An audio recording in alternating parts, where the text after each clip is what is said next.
Muito boa noite a todos. Sejam muito bem-vindos a mais uma palestra pertencente ao ciclo de palestras da ASEAG, Associação dos Engenheiros e Arquitetos da cidade de Guarulhos. Hoje nós teremos uma excelente palestra aqui que a gente preparou para vocês. Hoje é dia 18 de novembro, pontualmente às 7 horas da noite. E antes de eu trazer a palestra e o palestrante para vocês, eu queria falar para vocês como que a gente consegue acessar aí a nossa agenda de palestras, aseag.com.br/palestras. Lá vocês vão conseguir ver todas as palestras que a gente vai ter daqui para frente e também consegue ver todo o histórico de palestras, caso você tenha perdido alguma, você consegue ver a reprise de todas elas, ok? Então, antes da gente falar com os nossos palestrantes, eu quero apresentar para vocês o vídeo institucional da ASEAG, ok?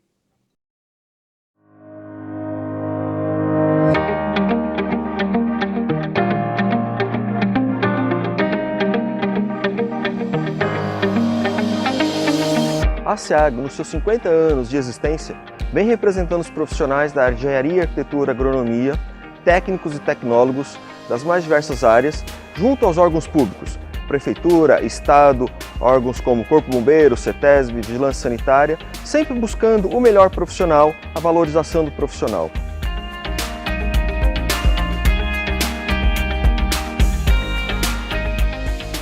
A ASEAG é uma das maiores associações do segmento no estado de São Paulo e tem uma grande representatividade no CREA São Paulo, que é o Conselho Regional de Engenharia e Agronomia, e representa, obviamente, através da ASEAG, todo o nosso município de Guarulhos.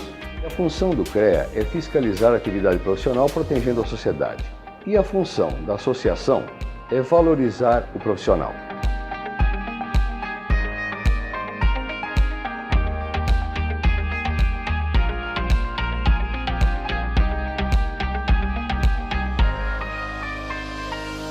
A ASEAG hoje participa dos conselhos municipais da cidade, onde ela é chamada para dar opinião técnica referente aos problemas de urbanismo, de sociedade, de desenvolvimento. A importância dela para os profissionais da cidade é muito grande em função das tratativas que nós tomamos, tanto para a melhora dos problemas que nós encontramos, como nossa participação em todas as áreas da sociedade civil.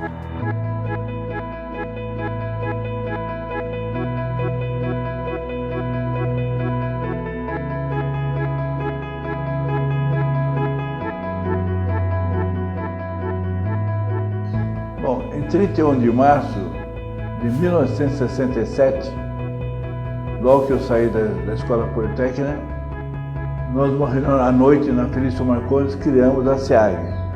E o objetivo era fazer a valorização profissional, né? É que os engenheiros arquitetos tivessem valor perante a prefeitura. Pois havia engenheiros que faziam planta dentro da prefeitura e concorriam com o pessoal fora da prefeitura. Essa valorização profissional nós conseguimos fazer rapidamente, com o apoio do prefeito Valdomiro Pompeu. Os profissionais de engenharia e arquitetura da SEAG têm participação ativa nas grandes questões técnicas de planejamento e organização da cidade de Guarulhos. É uma entidade forte, ouvida em todas as esferas da prefeitura, Câmara Municipal e sociedade civil organizada de nossa cidade. E a SEAG busca a valorização profissional. Para isso, realiza cursos, palestras, treinamentos aqui na nossa sede, com valor isento para os associados profissionais da cidade, é mais um benefício. E a SEAG também promove festas, eventos, confraternizações, tudo isso para ter um congraçamento entre os profissionais, o que também melhora o networking, relacionamento e propicia condições melhores para os nossos profissionais atuarem no mercado de trabalho.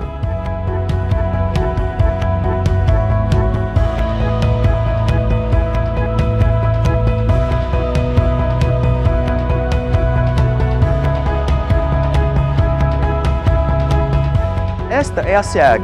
Venha fazer parte conosco. Ao contratar serviços de engenharia e agronomia, exija a ART, Anotação de Responsabilidade Técnica. Muito bem, e eu quero deixar com vocês aí, se você quiser participar, se você quiser conhecer mais sobre a nossa associação, a gente tem o nosso Instagram, que é ACAG_Guarulhos, e também a gente tem o nosso canal do YouTube, onde você também consegue ver todas as nossas palestras, onde ficam gravações das nossas palestras, que é ACAG, ok? Então, a nossa palestra de hoje é Entenda a importância de criar e manter uma cadeia logística bem alinhada para obter melhores resultados na engenharia. O nosso palestrante é o Cláudio, o Cláudio Monico, e também nós temos aqui com a gente o Renato Sanches, que também vai estar nesse bate-bola aqui com a gente. Pessoal, eu gostaria que vocês se apresentassem e falassem um pouquinho mais. O Cláudio, ele é mestre em engenharia de produção, engenheiro químico, MBA em logística empresarial. E eu queria que cada um falasse um pouquinho sobre vocês, e depois a palavra está livre aí para vocês poderem explorar sobre o assunto. Por favor, professor Renato. Maravilha, boa tarde a todos, tudo bom? É uma grande satisfação estar aqui. Cláudio, quero te agradecer a oportunidade de participar desse seu painel na SEAG, é sempre muito proveitoso trocar essas experiências bem enriquecedoras. Eu sou Renato de Brito Sanches, engenheiro, formado inicialmente na cidade de Guarulhos, né? Então sou guarulhense aí, cresci junto com o CREA de Guarulhos, né? Me desenvolvendo, o CREA é bem mais antigo que eu, mas me desenvolvi. Sou formado em elétrica mecânica industrial, fiz o mestrado e doutorado, inclusive na área de mobilidade. Aí você fala, pô, Renato, mas o que isso tem a ver com esse painel do Cláudio, né? Isso, para mim, foi de grande valia, esse convite que ele me fez, né, para participar desse painel, porque, assim, quando a gente fala de logística, logística é um tema transversal, né? Hoje você não faz nada sem pensar em logística. Se você não pensar em logística, você não sai do lugar, não é isso, Cláudio? Com certeza. Bom, o meu nome é Cláudio Mônico Inocêncio, sou engenheiro de produção, engenheiro químico. Acho que não tinha nada para fazer na vida, fiz matemática. E me especializei em MBA de logística empresarial. E realmente trabalho até hoje a serviço da logística, né?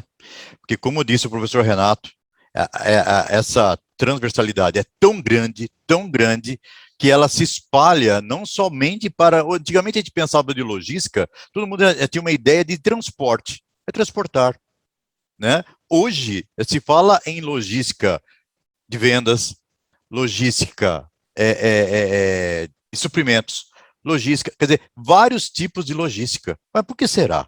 Outro dia eu vi um termo tão legal de uma pessoa dentro de um hospital. A gente precisa entender a logística do hospital. Olha só.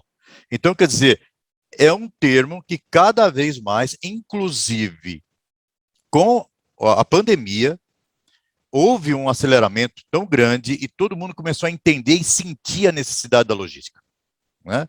Então é isso que nós vamos hoje trocar uma figurinha e levar para vocês essa oportunidade de experienciar essa arte muito viciante.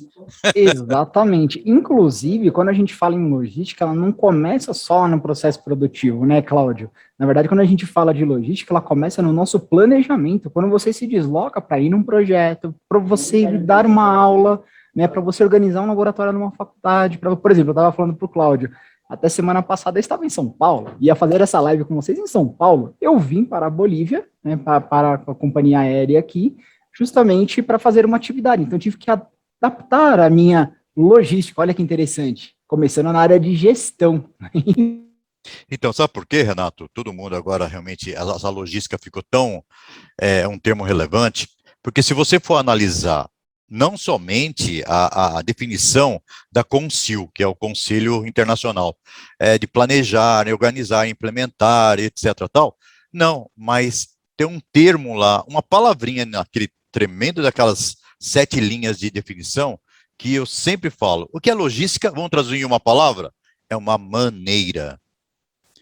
Uma maneira de se fazer alguma coisa correta, no tempo correto, né? Então, se você falar assim, olha, eu preciso me deslocar à Bolívia, que maneira que eu vou fazer? É uma logística, né? Vai haver a vacinação para a Covid-19, qual vai ser a logística? Qual é a maneira que vai ser realmente planejada essa vacinação. Então, isso ficou um termo necessário em todas as nossas ações, né? Outro dia eu mesmo falei para minha mulher assim, precisamos organizar uma viagem, falei, mas a gente precisa estudar logística. Ela falou para mim, quer dizer, ela nem sabia a definição de logística, mas ela sabia que era um modo de fazer, uma maneira de fazer aquele planejamento de viagem. Só que aí, professor Renato, a logística realmente propriamente dita, ela se classificou, ela se setorizou. Apesar que e aí entra a cadeia logística, né, que é um grupo de ações que vai unir essas partes da logística. Né, é um grupo de processos. Então, hoje falar quais são as partes da logística. Eu sempre falo isso para meus alunos. Quais são as partes da logística? Tem que saber de corte salteado, logística de suprimentos, logística de manufatura, logística de distribuição e a logística reversa.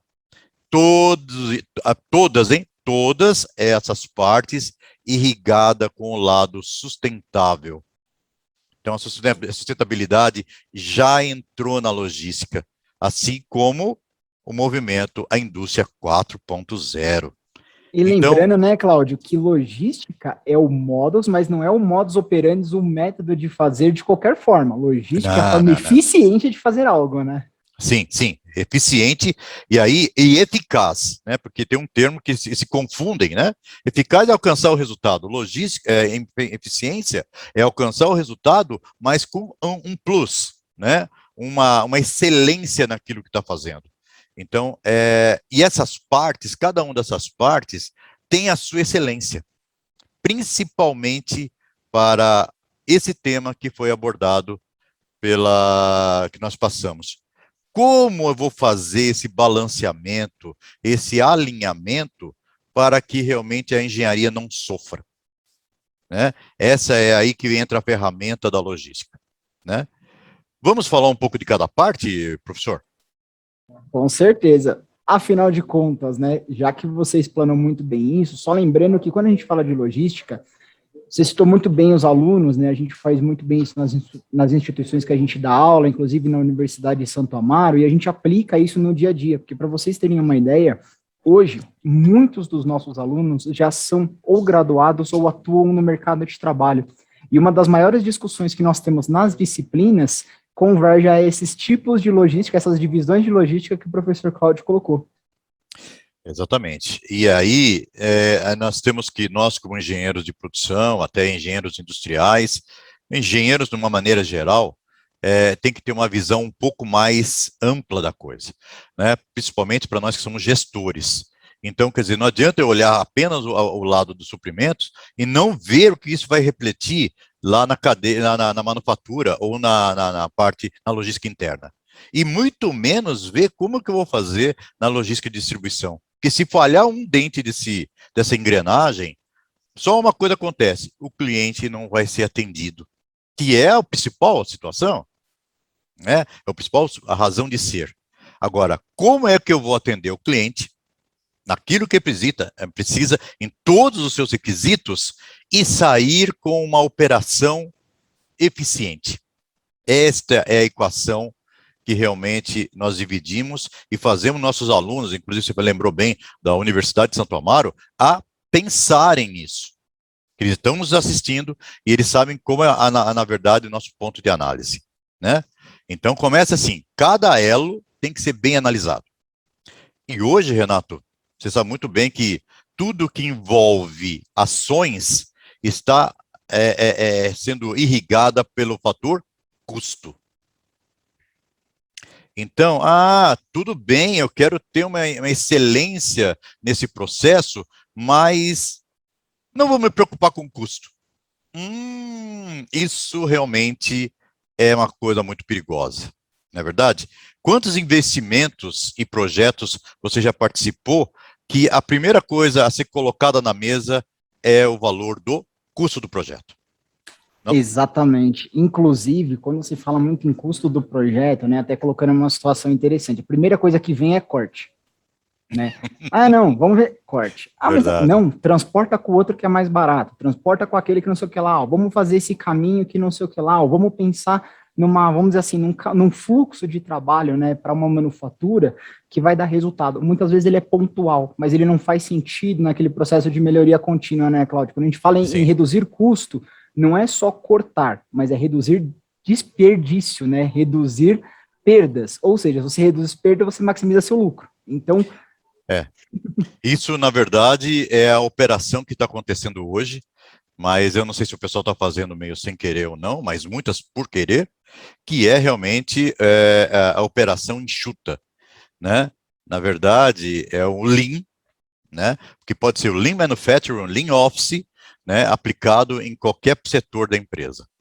Então, quando eu vou falar de Lean Office, é uma operação enxuta dentro do escritório, então apropriado até dentro do departamento de compras, né? E falando um pouco em compras, Renato, gostaria de pontuar algumas coisas importantes sobre esse departamento, que é de extrema necessidade e muito importante, porque ele opera com o quê? Custo e dinheiro. E finanças, pura. Tanto é que os comunicares dentro da empresa é contas a pagar, contas a receber, né? E a contabilidade, né? Porque envolve o quê? Materiais, envolve estoques, envolve toda a parte financeira, inclusive as condições de pagamento, porque como que eu vou negociar uma condição de pagamento se eu sei se a empresa tem caixa ou não? Né? Apesar que tem muita gente fazendo mágica e pagando, que eu não sei como, né? Mas isso aí é em condições anormais. E você sabe, Cláudio, que a pandemia mostrou isso para nós, né? Porque se você pensa, antigamente nós dispersavam muitos recursos, né? Literalmente, o nosso processo logístico ele era travado e nós tínhamos um desperdício muito grande. Principalmente, olha só que interessante, pessoal, tempo é dinheiro, né? Uma frase que é um clichê, mas é verdade. E hoje, reuniões estão otimizadas, nós temos documentos assinados digitalmente, nós temos processos que são validados de forma digital, né? Então, quando a gente fala, você estuda a indústria 4.0, a pandemia forçou a entrar a indústria 4.0, mesmo a quem não queria, né? E isso otimizou muitos processos de logísticas para diminuir essas perdas e cortar custos, né? Com certeza. E falando um pouco nessas questões dos custos, dentro do departamento de suprimentos, o que seria importante acontecer para que isso começasse bem alinhado, a engenharia e a logística começar bem alinhada? Não esquecendo que compras, numa situação, na concepção geral e correta, ela pertence ao departamento de logística. Agora, sendo que algumas empresas ainda estão vinculadas ao departamento financeiro, ao departamento contábil, o que eu acho um erro, né? Mas tudo bem, né? Cada empresa com sua divisão de departamentos. Mas como que o departamento de suprimentos vai participar efetivamente, principalmente com a engenharia? Primeiramente, ouvindo as especificações e realmente obedecendo e acatando as especificações da engenharia quando ela fala, olha, compra esse tipo de material, né? Compra esse tipo de aço, compra esse tipo de polímero, né? Então, quer dizer, não adianta ter plano A, B, C ou restrições de preço para não atender essa política, né? Então, então, isso é uma coisa, o ouvir e respeitar a engenharia interna. Depois, ouvir e respeitar a engenharia do cliente, né? E aí também ouvir e respeitar a engenharia dos fornecedores. Então, quando você começa a falar a mesma linguagem dos fornecedores, significa que a negociação vai ser positiva, né? É o que nós chamamos de strategic sourcing, né? Que é uma metodologia para que realmente eu consiga fazer um bom negociar com o meu fornecedor, né? Agora, eu posso usar outras ferramentas também. Eu posso usar o SLA, que é muito importante, que é o Service Level Agreement. Isso aí, ele envolve uma relação de ações envolvendo KPIs, envolvendo uma série de controles para realmente eu fazer a melhor compra, a melhor cotação, o melhor e-procurement, que é o desenvolvimento do fornecedor, que é eu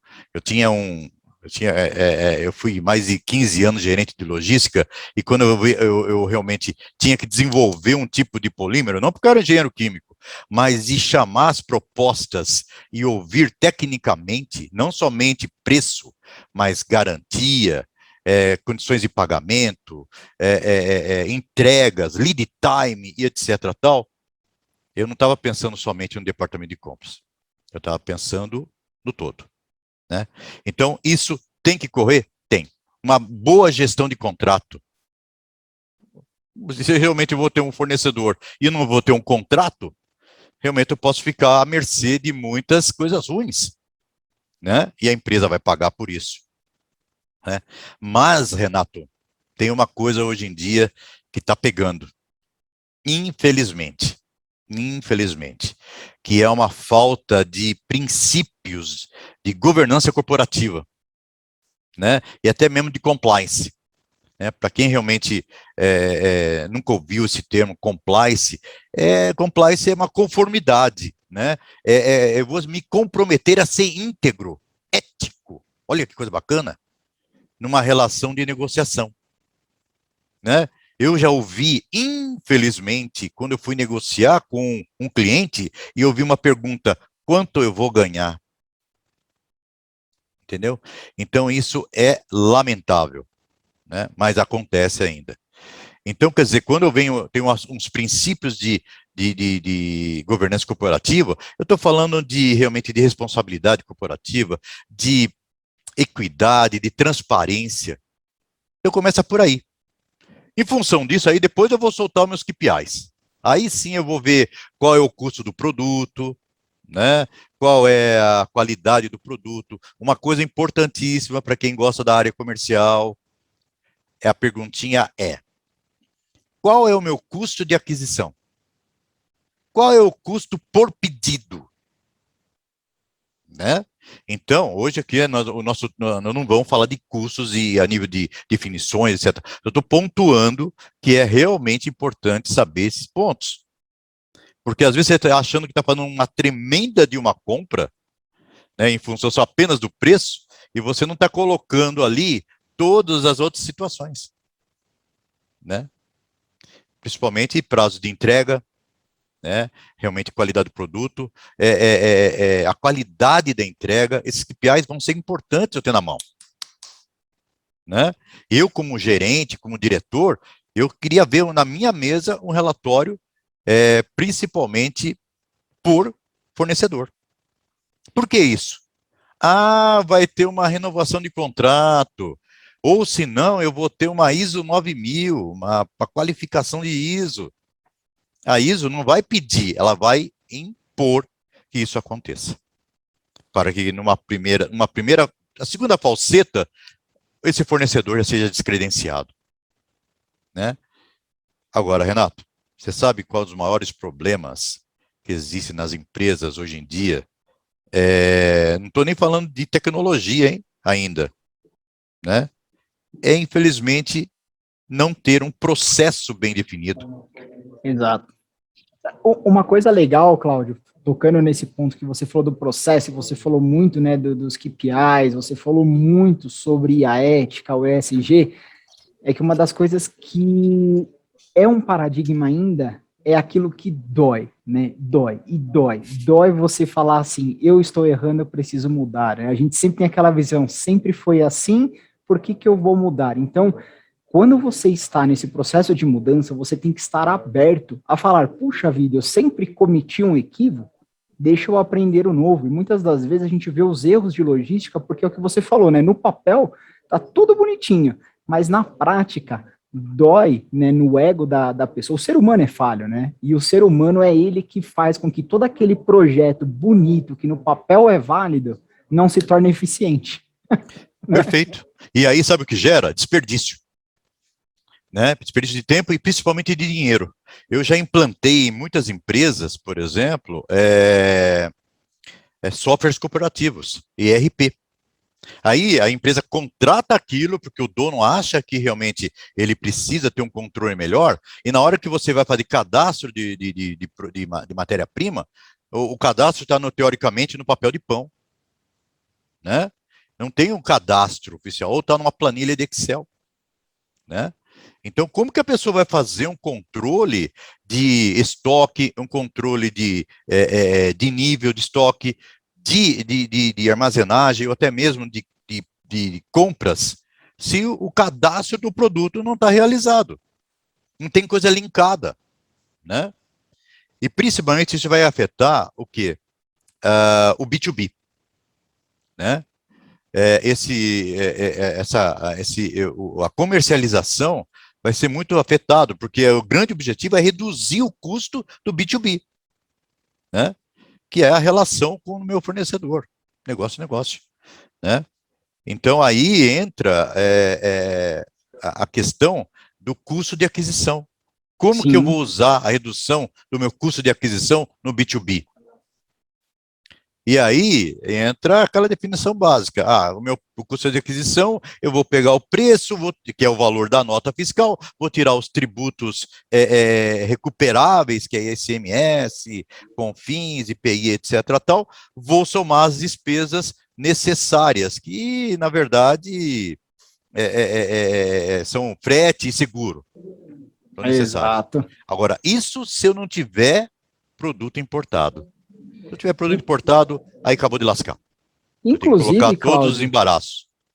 No chat do YouTube tem até uma pergunta aqui, né? É bacana porque assim, nós batemos aqui 247 pessoas assistindo, é muito bacana, né? Isso mesmo, pessoal, vamos investir. Tem uma pergunta aqui, ó. Como você prospecta, né, desenvolve para fechar novas e boas oportunidades de negócios, né? Eu acho que a logística é um fator bem preponderante diante de tudo isso que você está falando, né, Cláudio? Sim. Essa pergunta é muito boa, que prospectar é uma coisa, dá aquela ideia, eu vou fazer uma figuração, né? Você está com um facão na mão e tem uma mata fechada, né? Você não sabe o que você vai encontrar. Mas aí, teoricamente, você tem que fazer o quê? Um planejamento para saber se eu encontrar isso, o que eu vou fazer. Se eu encontrar uma outra situação, o que eu vou fazer. E isso foi aquilo que você falou lá no comecinho, é o planejamento estratégico, né? Isso aí, na verdade, é uma base da logística. Esse planejamento logístico, ele é calcado principalmente em quê? Em custos e tecnologia. Para ser o quê? Rapidamente ter informação. Então, a primeira coisa que eu quero saber é, eu tenho tecnologia, o cliente não pode esperar a resposta. Eu tenho que ser muito proativo, né? Então, eu quero investir em tecnologia e quero investir nessa tecnologia e acompanhar o processo de custos. Eu não posso falar em empresa, eu conto o milagre, mas não conto o santo, tá, pessoal? Mas empresas que saía para distribuir seu produto final, e voltava com o caminhão cheio. Isso aí é um desperdício de tempo e de dinheiro, porque foi consumido um custo sobre essa entrega. E por que aconteceu isso? Porque ninguém conversou e não viu que no pedido o cliente atendia até tal hora, né? Então, quer dizer, a prospecção do negócio envolve muito assim, vou fazer todo o balizamento. Qual é o meu custo? Quais são o meu planejamento estratégico, né, para todas essas faces da logística, tanto na parte de suprimento, na parte de manufatura, caso tenha, pode ter serviços, na parte de distribuição, né, como eu vou distribuir esse serviço se for realmente produto final ou produto tangível, né.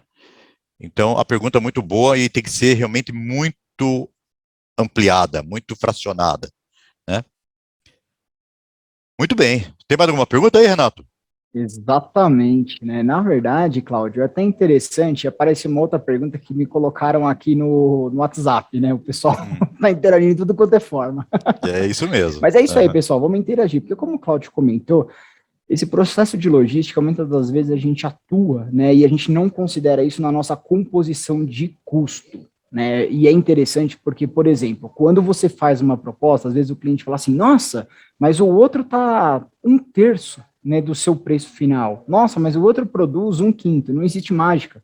Porque quando você começa a computar logística, você computa, vou fazer aqui de uma forma análoga, né, o cafezinho que você tomou na hora que você foi visitar para abrir a prospecção, né, então quando você entrega um panfleto, quando você manda um e-mail, quando você vai até o cliente e fala, estava aqui na região, parei para tomar um café contigo, aquele cálculo, né, ele pode ser considerado, mesmo que você não tenha como tangibilizar, vamos dizer assim, né, colocar de forma tangível esse valor, é muito comum o que se aponta, né, que é uma margem de contribuição, não é isso, Cláudio? Você define um percentual de gasto para compor os seus custos. E muitas empresas às vezes falam assim, puxa, não fechou minha conta. Por quê? Porque da entrada do produto, da cadeia de matéria-prima, isso não foi contabilizado. Nem às vezes que você testou uma amostra de um fornecedor.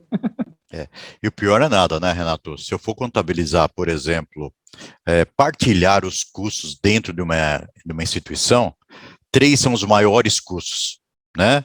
Mão de obra, matéria-prima e frete. Se eu considerar que frete é a logística de distribuição, e dentro da matéria-prima eu tenho a logística de suprimentos, então eu falo que a logística é responsável pelos maiores custos de uma companhia.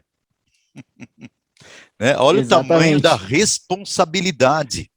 Né? E muitas das vezes eu vejo isso. Às vezes a pessoa inicia um projeto, puxa, esse projeto não vai terminar hoje, mas eu preciso comprar o material, eu tenho que ter esse material aqui. Aí você vai ver que o material chega e semana que vem vai chegar outro material. Quando aquele material que chegou não vai ser utilizado agora, vai ser utilizado em conjunto lá na frente, mas por algum motivo você teve que cumprir com o objetivo desse material estar sendo entregue. Se você otimiza o frete, até o seu fornecedor pode te otimizar. Sim. Não só a entrega, quanto a relação de custo, né? Porque ele não te mandou 2 vezes, ele te mandou uma única entrega. Mas aí entra aí uma coisa muito importante, Renato, que é um equalizar. Sim. Né? Eu sempre falo o seguinte, eu comecei a minha carreira de engenheiro como supervisor de planejamento de produção. Né? Tenho muito orgulho disso, numa empresa de plásticos. Então, quer dizer, eu aprendi porque o PCP, que é o que nós chamamos, é o meio de campo, ele é o camisa 10 que leva informação, recebe informação, recodifica informação, é quem e toma etc. porrada, né? Eu não queria usar o termo técnico, né, mas tudo bem. Mas, e hoje, se você sabe equalizar a demanda com as necessidades dos recursos produtivos que você tem, beleza, eu vou ter o que nós chamamos de SOP, né? Um Sales Operating Planning, quer dizer, um planejamento correto das operações e vendas.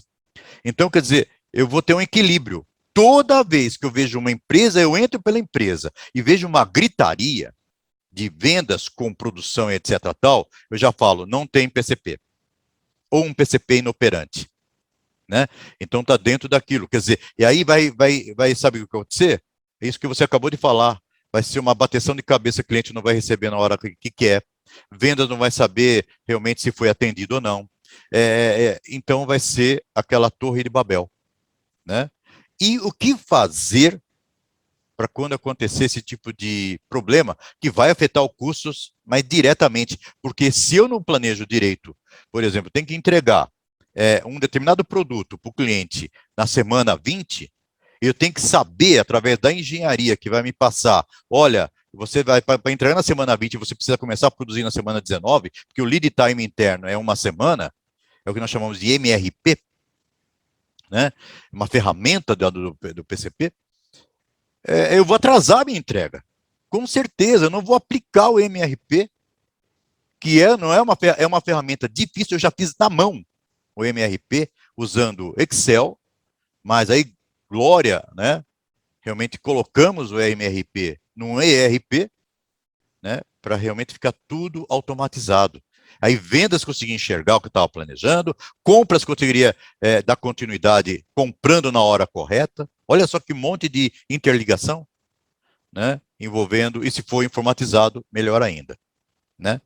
Falando em informatização, só para fechar compras, eu falo assim, olha, e a compras 4.0, está existindo?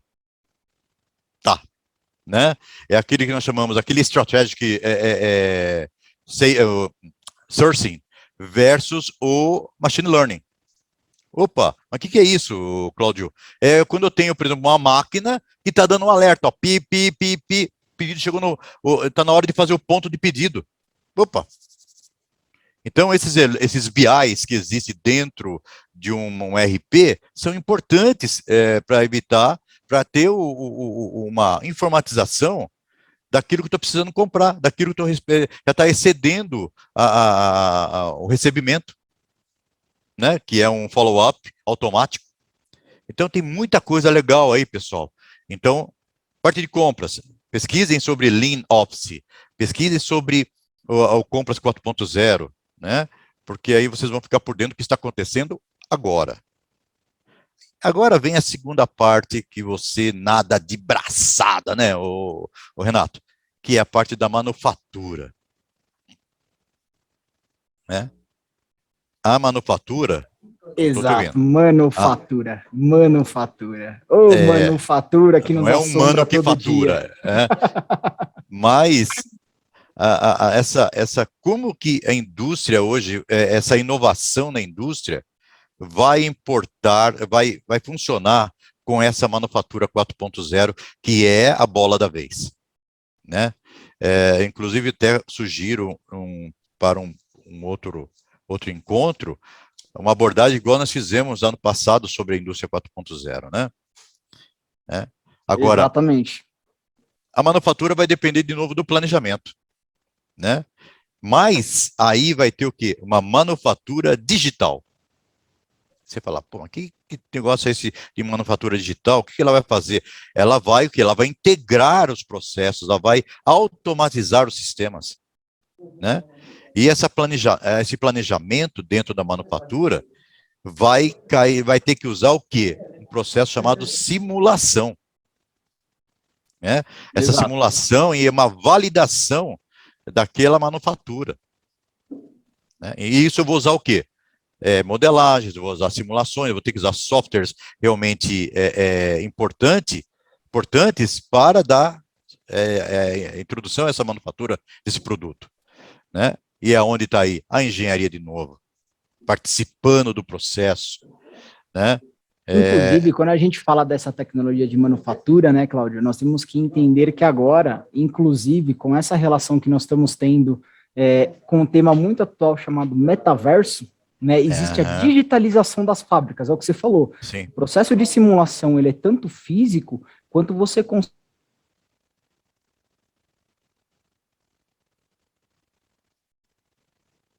É isso mesmo. O Renato está voltando, então ele está falando sobre a manufatura digital, né?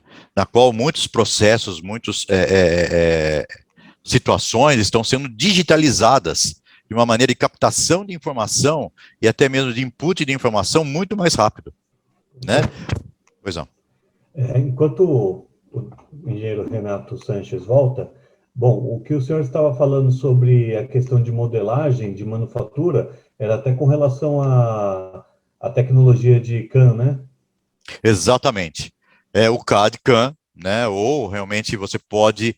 Hoje tem vários softwares muito propícios para isso. Né? Inclusive, nas minhas aulas, eu sugiro softwares gratuitos que faz essa simulação dos processos e vê a dimensionamento se é aquilo mesmo que eu quero. E para que tudo isso? Né? Para evitar desperdício, para evitar o quê? Erros, custeios. Imagine você vai querer edificar um robô para fazer uma determinada operação e na hora que você vai ver, na hora de realmente fazer funcionar, não foi pensado em um determinado passo. Você não simulou aquele ciclo operacional, né? As falhas de design, tem uma série de layout, até mesmo tem um erro de layout, que não deu, não fluiu, não balanceou a linha adequadamente, né? Então, esse ambiente digital é uma grande realidade. Agora, essa manufatura digital vai precisar de acompanhamentos, de KPIs, né, que nós chamamos, eu tinha falado lá em suprimentos, mas aqui também. Esse KPIs, ele vai medir eficiência, o tempo dos ciclos, do processo, ele vai ver os gastos, produtividade. Caramba, mas hoje em dia, então, eu tenho que me ater a muita coisa? Sim. Então, hoje em dia, pode ver que a palavra produtividade, ela rola na boca de todo mundo. Mas será que o pessoal sabe o que é produtividade? Se é produzir mais com menos? Opa! Então, eu tenho que ter resultados atrativos e, ainda por cima, usando recursos bem dimensionados, enxutos. Aí eu vou ter uma produtividade boa. E se for ao contrário, Cláudio, eu vou ter produtividade pequena, isso vai representar o quê? Gastei mais do que do resultado que eu obtive. Tive desperdício, né? Então, hoje precisa ficar muito atento, e esses KPIs vão dar essa orientação. Sabe, Tiago, a indústria 4.0 já está numa realidade desde 2008, né? Mas ela está evoluindo e hoje é um contexto que todo mundo já ouviu falar. Mas, até mesmo nos países assim como Coreia, Estados Unidos, Israel, Alemanha, países realmente desenvolvidos, a manufatura 4.0 tem uma estimativa de 15% apenas, né? E imagina o Brasil, 2% apenas de empresas que realmente estão nesse universo do 4.0 e manufatura 4.0, né? Isso vai gerar o quê? Vamos pegar uma estimativa, quantas empresas tem no Brasil? Umas 320 mil, né? Apesar que aqui na pandemia muitos fecharam. Então, quer dizer, 2%, pô, 6 mil empresas apenas pensam de uma maneira 4.0. E as demais? Como estão levando a situação? Quanto campo não temos aí para explorar, né? Muito campo para explorar. Agora eu falo assim, e o que eu vou fazer? Que processo eu tenho que seguir? Como que a engenharia tem que encarar para ter essa inovação na indústria e seguir essa linha? A primeira coisa é ter o seguinte: eu sou aquilo que penso, né? É aquilo que nós chamamos de maturidade, grau de maturidade digital na sua empresa. Se você não pensa que a empresa precisa ter, isso vem de cima para baixo, né? Vem do estratégico para o operacional. Se eu não tiver essa mentalidade, não vou conseguir imputar. É aquilo que o Renato tinha falado, olha, a empresa, o estratégico pode pensar numa coisa, na hora que vai operacional vai ter muita resistência, né? E isso vai evitar perdas e desperdício, sim, porque vai entender, vai ver quais são os gargalos. E depois, eu vou ver o que precisa ser descartado, né? E aí eu vou entrar com uma ferramenta muito comum, que é o Lean Manufacturing, que é uma produção enxuta, que vai fazer toda uma análise de desperdício, de perdas, né? E vai ter uma métrica muito legal de eficiência e eficácia de cada máquina, de cada processo, né? Se um engenheiro, não estou falando nem que seja de produção é obrigação ver isso, tá? Mas um engenheiro mecânico, um engenheiro civil, porque também tem um processo na sua área, um engenheiro químico, elétrico, não conseguir enxergar além do que está vendo, ele vai ter problemas a nível da gestão da operação dele, ok? Agora, eu preciso ter sistemas de conectividade, né, hoje tem muita conectividade, a inteligência artificial está aí, né? E aí quais são essas tecnologias avançadas que realmente vai gerar tudo isso? A internet das coisas, a nuvem, né, uma série de coisas, de robótica, que a gente sabe que tem essa ferramenta para isso. Quem não está por dentro, pessoal, por favor, interaja, vá atrás. Realmente vai ler sobre, tem muitas literaturas importantes sobre isso. A SEAG aqui ofertando essa comunicação para vocês, estou dando um insight, ok? O Renato não apareceu, mas vamos continuar. Agora, pessoal, vamos para a nossa terceira fase, né, da logística, que é a logística de distribuição. Lembra que eu falei para o Renato? Ô, Renato, o frete, que é o valor que você paga pela distribuição, pela entrega do produto, gera 33% do custo da instituição. O frete, a empresa fala assim, tudo bem, eu vendi para o cliente, vou ter que entregar. Se eu vou ter que entregar, isso vai me ter um custo para entregar para o cliente. A não ser que o cliente fale, olha, eu quero uma fatura FOB, eu vou mandar meu caminhão aí, você carrega só e ponto. Tudo bem. Se eu vou entregar para o meu cliente, vai ser realmente uma operação CIF, e aí eu vou realmente entregar para ele, e esse custo vai ter. Né? Mas será que é só o custo de entrega? Não. Né? É um custo de toda a armazenagem, de toda a movimentação, de toda a separação. Né? Por exemplo, mais uma vez eu vou contar um milagre, mas não vou contar o santo. Uma empresa de estética basicamente foi adquirida porque as operações logísticas falharam. O cliente comprava um item A laranja, o item B vermelho e recebia o C azul e o D, quer dizer, erros crassos de entrega, falta de produto. Nós chamamos isso de uma operação de picking, né, de separação de mercadoria e também no ato de conferência de carga, no ato de carregar. Isso aí, pessoal, não adianta nada eu produzir legal, eu comprar matéria-prima com custo barato e na hora de chutar pro gol, eu dar de jogar a bola lá no escanteio, lá na bandeirinha. Né? Outra coisa importante sobre distribuição, aí eu vou voltar a essa parte das entregas. Vamos pensar um pouco macro em torno do nosso país, né? Distribuição precisa de infraestrutura. Onde eu vou pôr, por exemplo, o meu caminhãozinho? Numa estrada. Aonde eu vou pôr o meu trem? Numa linha férrea, né? Aonde eu vou realmente embarcar, entregar o produto para clientes no território nacional ou no território internacional, ou no avião ou no navio, né? Então, tudo isso, pessoal, esse modus operandi, na verdade, eu chamo de infraestrutura, né? E a infraestrutura do Brasil sofre ainda, né? Mas já sofreu muito. Vou dar um número, 0,5% só do PIB, né? Que hoje está na casa de 7 trilhões, 0,5% só é destinado para em 15 anos, foram destinados para a infraestrutura.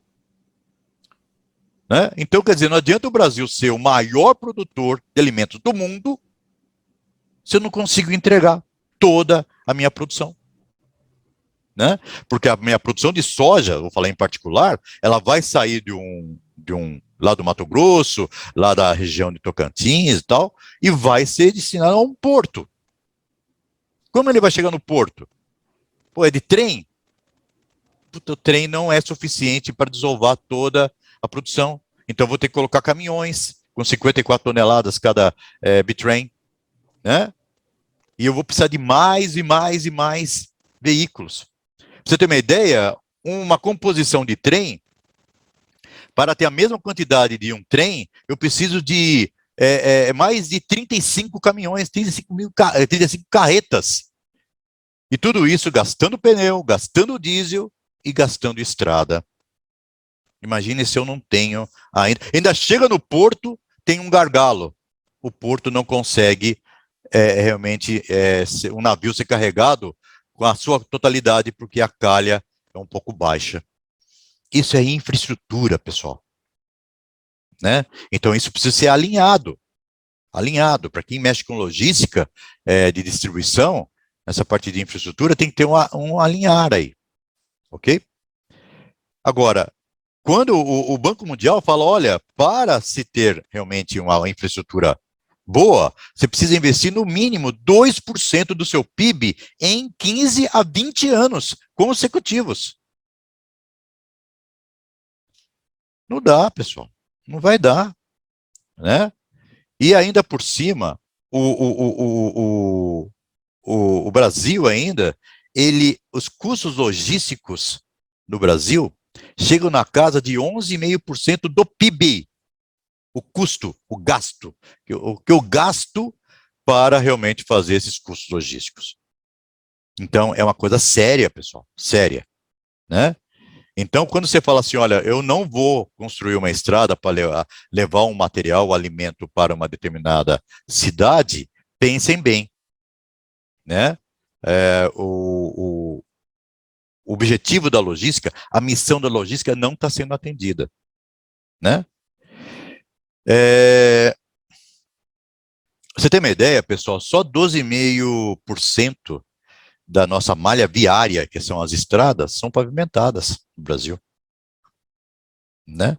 Então, isso é lamentável. Lamentável. Né?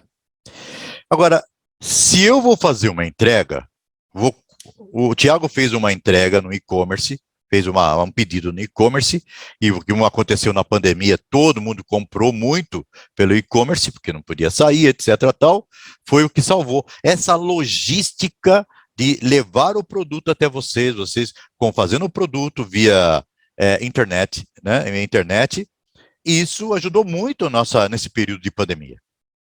E tem empresas que investiram muito comprando software, comprando infraestrutura para poder atender. Alguns cadeias de eletrodomésticos compraram muitas empresas para poder atender a toda a solicitação, a demanda, que aumentou violentamente. E aí eu falo, como é que eu vou medir essa eficiência na entrega? Ah, não, eu fiz o pedido, o Thiago fez o pedido, e lá na propaganda está falando, você vai receber em 5 dias úteis, né? Ah, ele vai ficar marcando lá, né? Vai ficar marcando para receber, né? Não chegou. Ou chegou faltando alguma coisa. Puxa vida. Ele fala, caramba, eu não vou comprar mais dessa operadora, porque chegou atrasado, ainda por cima chegou ou o produto faltando, ou o produto avariado, que aconteceu muito, né? Chegou, por exemplo, de novo, vou contar só um milagre, chegou um tijolo no lugar de um celular, né? E aí, o que acontece quando isso, como eu meço isso daí? Aí eu vou pegar o percentual de entregas no prazo, vou pegar os pedidos realmente completos, que eu entreguei perfeito, e vou pegar os pedidos sem erro. Não teve erro nenhum. Todos esses percentuais eu faço uma multiplicação. E aí eu vou achar um índice de como foi a minha operação logística de distribuição. Tá? Agora, quando eu falo de operação logística, deixa eu só me tomar uma aguinha.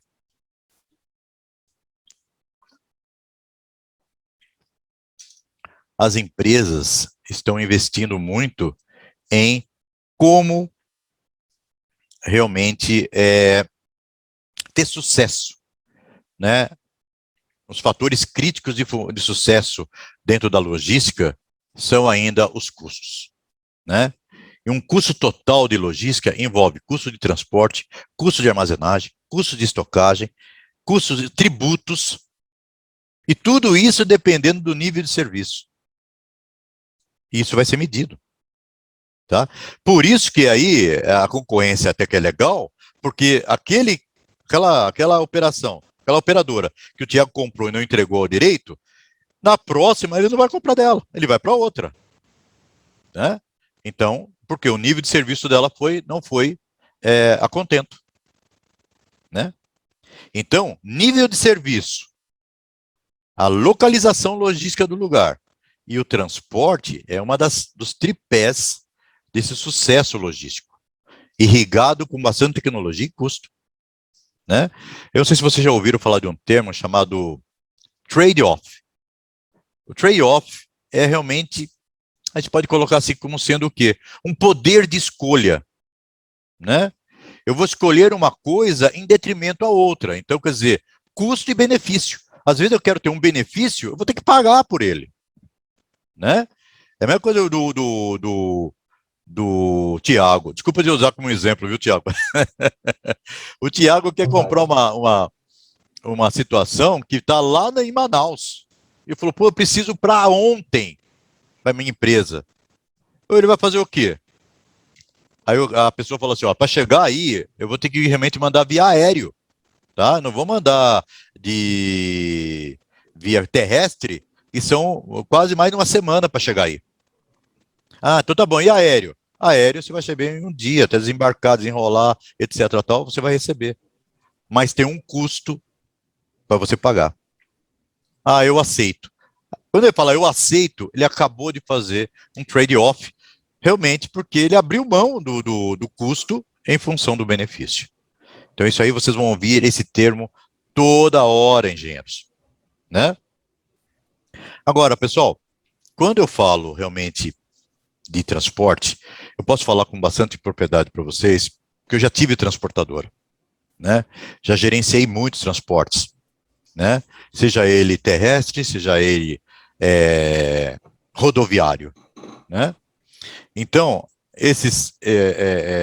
a infraestrutura pega, principalmente na parte dos custos, porque no ferroviário, eu lembro uma vez que eu quis implantar de levar um produto para um determinado lugar via trem, né?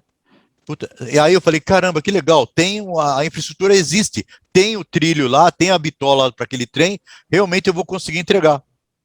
Aí chega lá, como que eu vou descarregar?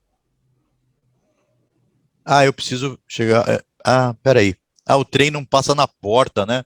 Não passa. Então eu vou ter que mandar de qualquer maneira um caminhão para carregar aquela carga do trem. Percebeu que a operação logística ficou realmente envolvendo vários modais, né, multimodal, né? Esse multimodalidade tem um custo. Agora, por quê? Por que, na verdade, hoje a modalidade de transporte detém quase 60% dos modais no Brasil? Vocês podem ver que existe o quê? É caminhão levando produto para tudo que é lugar. É carro, é VUC, Por quê? Porque o caminhãozinho, o nosso carro, etc., é o único modal que vai porta a porta. Entendeu? Você não recebe uma motinha, às vezes, do correio, trazendo, ou um delivery, realmente entregando na sua porta. Se fosse, imagine passando um trem na sua porta. Não ia ser possível. Você não teria que realmente retirar na estação ferroviária, de carga, nem de passageiro, né? Então, isso tudo tem um custo, pessoal, né? E por isso que o Brasil tem 60% de maioria de logística terrestre. Mas isso também tem um problema. Quanto é um pneu de um caminhão, hein? Você sabe, Thiago, quanto é o preço de um pneu de caminhão? Poxa, você me pegou agora, mas vou chutar aí uns R$ 2.000. Pô, você tá chutando bem pra caramba, hein, Thiago? Você tá bem, hein? Aproveita a Mega Sena da virada aí. Bom, o Thiago chegou chorando, assim, sabe, implorando, não é nem negociando, vai dar 2.000. Hoje é 2.200, 2.300. Ok, pessoal? Um pneu. Então, o custo de ter um caminhão não é fácil, porque aí tem o diesel. Com esses aumentos do diesel, realmente fica mais complicado, né? Tem também fatores que vão pegar em cheio a operação, né? Como já aconteceu comigo, né? O meu motorista fala, ô Cláudio, eu estou aqui há 3, 4 horas esperando e o supermercado não me atende. Eu falei, mas você já entregou a nota? Já entreguei, quer dizer, cheguei no horário, porque porque agora é moderno agora, né? Agora tem senha, etc, tal. Senha para chegar. Não estou falando que é senha para ser atendido. Né? Chegar é uma coisa, entrar é outra. Né? E tem aqueles detalhes, aquelas operações, tem um caminhão de arroz que está realmente emergencial, ele vai passar na sua frente. Né? Então, o transporte, é por isso que vocês veem a situação dos caminhoneiros requerendo fazer greves e etc. tal, porque eles são cobrados, assim como seja o caminhoneiro autônomo ou seja o caminhoneiro que trabalha numa empresa privada, a ter resultado, a entregar para o cliente na hora que o cliente quer. O cliente não quer nem saber, ele já está acertado no preço final, o custo, que nem sempre foi passado. Então, pensando nisso, muitas soluções, né, estão sendo colocadas. Né? Soluções assim que cabem na palma da sua mão, um celular. Né? Eu tenho uma startup que eu faço realmente, desenvolvemos um programa que calcula, já faz uma previsão de qual vai ser o meu custo para entregar um determinado estado, uma determinada cidade. E também faz o que? Coleta de informações. O próprio motorista vai acionar o start. Né? E aí o resto da operação. E isso, ao mesmo tempo, está sendo real-time monitorado via internet com o embarcador e com o cliente. Que a pior coisa que tinha em muitas épocas, pessoal, é eu não saber aonde está minha carga. Eu comprei, mas não sei onde está. Hoje você entra e faz a monitoração, o rastreamento via internet. Você vê pelo seu e-mail o status aonde está a sua carga. Não é verdade, Thiago? Você vai lá, a pessoa fala assim, olha, já desembarcou, saiu, se foi um produto importado, já está em desembaraço aduaneiro. Já está em transporte em trânsito. Né? Então, tivemos desenvolvimento? Tivemos. Então, a tecnologia está cada vez mais sendo realmente utilizada, principalmente para minimizar esses custos, tá? Porque realmente eles são realmente muito, muito grandes. Tem algumas dúvidas no chat aí, Thiago? Por enquanto não, eu estou acompanhando aqui pelo YouTube, se alguém tiver alguma questão pode colocar. Eu queria fazer algumas observações, eu acho que o conteúdo foi muito rico aqui, eu estou acompanhando de camarote também, infelizmente parece que o engenheiro Renato teve um problema de queda de energia, não conseguiu retornar a nossa conversa aqui, mas eu achei que teve um conteúdo bem interessante, eu até queria deixar uma informação adicional aí, né, quanto os termos técnicos, né, que foram utilizados nessa discussão, né, como é que eu posso dizer, quanta riqueza, né, quanto conteúdo aí que fica até principalmente o pessoal que está começando aí dando os primeiros passos na engenharia, para poder pesquisar, para poder ir atrás depois, né, o professor Cláudio falou de KPI, falou de que são KPI, que basicamente são os indicadores, né? Key Performance Indicator, né? São os indicadores que a gente consegue gerar na empresa. Isso aí você pode gerar para qualquer departamento, você consegue gerar para poder melhorar a performance de logística, de compras, de qualquer departamento. A gente falou sobre a questão de CAD, CAM, né? Também falou sobre a questão de ERP, que é o software que integra todos os processos da empresa também, o quanto isso está correlacionado com a parte de logística. Falou também sobre a parte de MRP, o quão isso também está correlacionado com logística, PCP, ERP. Então, olha só quanta riqueza que a gente tem aí nesses termos utilizados, né? Quanto todo esse termo de logística é amplo, né? E como isso daí dentro da indústria, especialmente, que está aplicado muito nesse ramo nosso aqui de engenharia, né, professor? Eu sou engenheiro mecânico, o senhor é engenheiro químico e de produção. Então, como tem amplitude esse tema e como a gente conseguia ir longe, né, falando desse assunto aí, né? Daria realmente boas horas de argumentação, né? Agora, eu gostaria até de colocar, para a gente não exceder nosso horário, né, que está quase chegando, né, Thiago? Eu queria fazer um fechamento no sentido de falar assim, que a grande pergunta, né, que foi colocada no começo como eu vou realmente alinhar isso? Eu vou pegar os suprimentos, mais a manufatura, a distribuição, e fazer um grande elo, como se fosse elipses se interseccionando. Como que eu vou fazer isso? Né?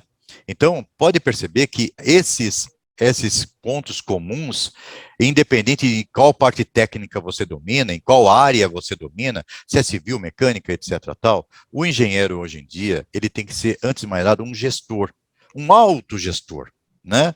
Então, ele precisa ver aquela situação logística realmente como se fosse uma grande lupa geral.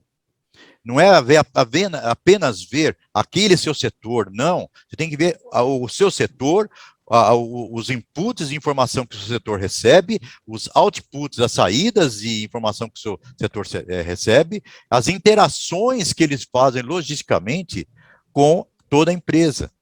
E outra, engenheiros, se não tem essa informação, corram atrás, oriente-se sobre custos de tudo, custos operacionais, custos totais de logística, custo de transporte, de suprimentos e etc. tal.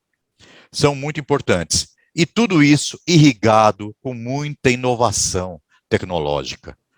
Muita inovação tecnológica, esse movimento do 4.0, do 5G, realmente é importante que vocês tenham conhecimento, uma pesquisa, sejam autodidatas, vão atrás, pesquisem, vai ser muito importante para vocês, para a sua carreira, e para sua formação, a sua visão geral da coisa. Pode mudar o ramo de atividade. Pode mudar. Ah, eu trabalho numa metalúrgica, tudo bem. Agora eu trabalho numa empresa de plástico. Ah, eu trabalho numa empresa de vidro. Sem problema. Ah, eu trabalho em serviços agora, né? Eu sou um consultor, sem problema. Né? Eu, quando vou numa empresa fazer uma consultoria, o meu olhar é amplo.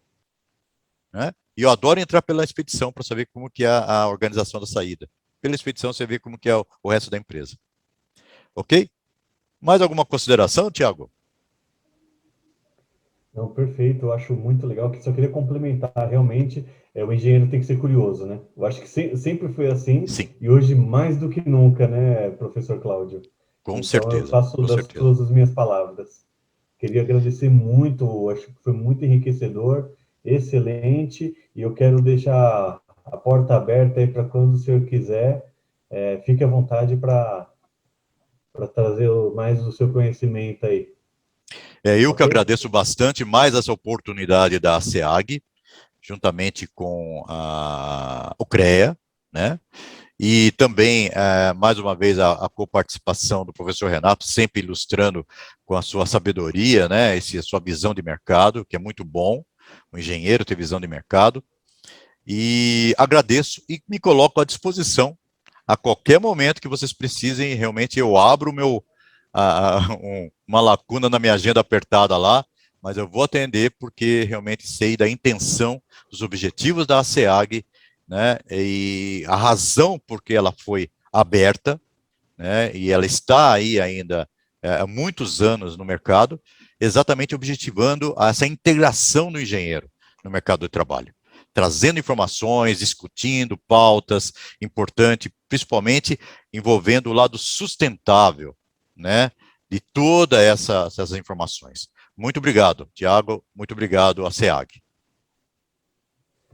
De nada, espero que vocês todos tenham gostado dessa excelente palestra, e antes de me despedir, eu quero deixar vocês com os vídeos institucionais do CREA, com muito conteúdo interessante ainda, antes de encerrar essa palestra. E até a próxima, fiquem ligados nas redes sociais do CREA e da SEAG, para as ações futuras que a gente vai executar. Tchau, tchau. Até mais. Até mais, pessoal.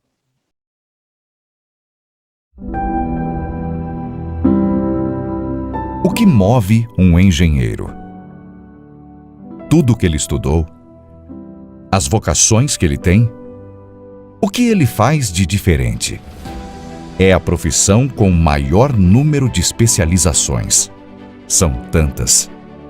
É como poder escolher e ser o que quiser dentro da engenharia. Do desejo sonhado de criança ao encontro das verdadeiras aspirações. O engenheiro é desbravador por natureza. Tem muitos interesses. Estudou muitas disciplinas.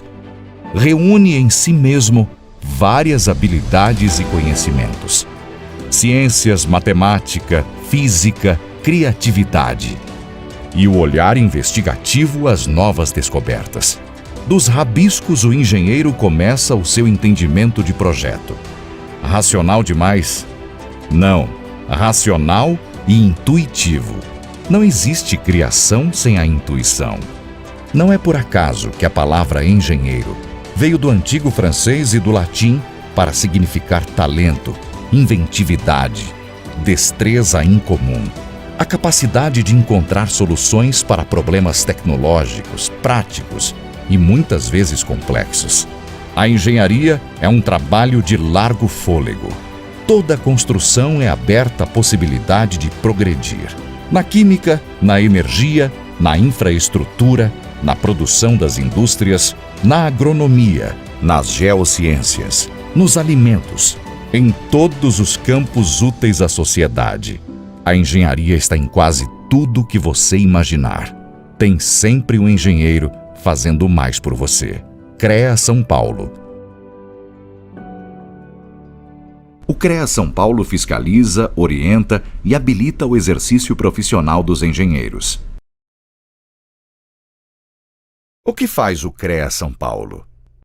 O CREA São Paulo é o Conselho Regional de Engenharia e Agronomia do Estado de São Paulo, uma autarquia federal e o maior conselho profissional da América Latina, ao lado das instituições de ensino que capacitam e das entidades de classe que defendem os direitos trabalhistas e promovem ações de valorização. O papel do Conselho é registrar, habilitar e fiscalizar o exercício de profissionais da engenharia, agronomia e geociências no âmbito paulista. Com isso, o CREA São Paulo impede que leigos ou indivíduos não habilitados exerçam atividades exclusivas de profissionais da área tecnológica, garantindo a segurança de toda a sociedade. CREA São Paulo. Fiscalização. Boa para o profissional, essencial para a sociedade. O plenário e as 8 câmaras do CREA São Paulo. Vamos conhecer um pouco mais sobre a estrutura e o funcionamento do CREA São Paulo. O Conselho é um órgão colegiado formado por um plenário com mais de 250 conselheiros, representantes de entidades de classe, instituições de ensino e sindicatos registrados no CREA São Paulo. Os conselheiros dividem-se em 8 câmaras especializadas. Existe a Câmara Especializada de Agronomia, Engenharia Civil, Engenharia Elétrica, Engenharia Mecânica e Metalúrgica, Engenharia Química, Engenharia de Agrimensura, Engenharia de Segurança do Trabalho e Geologia e Engenharia de Minas. Tanto as câmaras quanto o plenário reúnem-se mensalmente. Nessas reuniões é que os conselheiros julgam os diversos processos ligados à fiscalização, registro, atribuições profissionais, entre outros assuntos. Essa composição diversificada permite a ampla discussão do papel do Conselho em suas mais diferentes perspectivas. CREA São Paulo. Fiscalização. Boa para o profissional, essencial para a sociedade. Funções do Conselho de Classe, Associação e Sindicato. São comuns as dúvidas a respeito do papel de cada instituição na vida do profissional. Para ajudar os engenheiros, agrônomos, tecnólogos e profissionais das geociências, vamos falar quais as responsabilidades do Conselho de Classe, da Associação e do Sindicato. O Conselho de Classe, como o CREA São Paulo, é quem habilita o profissional e fiscaliza suas atividades em defesa da sociedade. A associação é responsável pela valorização profissional. É ela quem realiza palestras, cursos, eventos e atividades sociais de integração. E o sindicato é quem defende os interesses trabalhistas, como questões salariais. É graças ao Conselho de Classe, como o CREA São Paulo, que leigos são proibidos de realizar obras e serviços técnicos das áreas de engenharia, agronomia e geociências. Procure a entidade de classe de sua categoria ou região e siga o CREA São Paulo nas redes sociais. CREA São Paulo. Fiscalização. Boa para o profissional. Essencial para a sociedade. O que é o registro profissional? Engenheiros, agrônomos, geólogos, geógrafos, meteorologistas e tecnólogos em profissões da área tecnológica precisam estar registrados no CREA São Paulo para exercer suas atividades. O registro obrigatório por lei pode ser provisório para profissionais recém-formados e válido por 1 ano. Temporário para diplomados no exterior, que têm contrato por tempo determinado no Brasil, e definitivo para profissionais já diplomados. Para a emissão do registro é obrigatório que tanto a escola quanto o curso estejam cadastrados no CREA São Paulo. Sem a exigência do registro, qualquer um poderia executar obras e serviços que exigem autoconhecimento técnico, colocando a população em risco. CREA São Paulo. Fiscalização. Boa para o profissional, essencial para a sociedade. O que é a ART? A Anotação de Responsabilidade Técnica, ART, é um documento oficial emitido pelo CREA e indispensável para o exercício profissional da engenharia, agronomia e geociências. A ART certifica quem são os responsáveis pela execução de trabalhos das áreas tecnológicas. Para a segurança de todos, a ART garante que obras e projetos técnicos sejam conduzidos por profissionais habilitados. Além disso, a ART valoriza a atuação profissional, registra sua autoria, resguarda o contratante e o contratado e permite constituir o acervo técnico. Um histórico da atuação do profissional que tem grande valor no mercado de trabalho. A ART é essencial para a segurança de todos, principalmente da sociedade. CREA São Paulo. Fiscalização. Boa para o profissional, essencial para a sociedade. O que é certidão de acervo técnico? Acervo técnico é o conjunto de atividades técnicas desenvolvidas ao longo da vida do profissional. O acervo pertence sempre e exclusivamente ao profissional que registrou a anotação de responsabilidade técnica, a ART.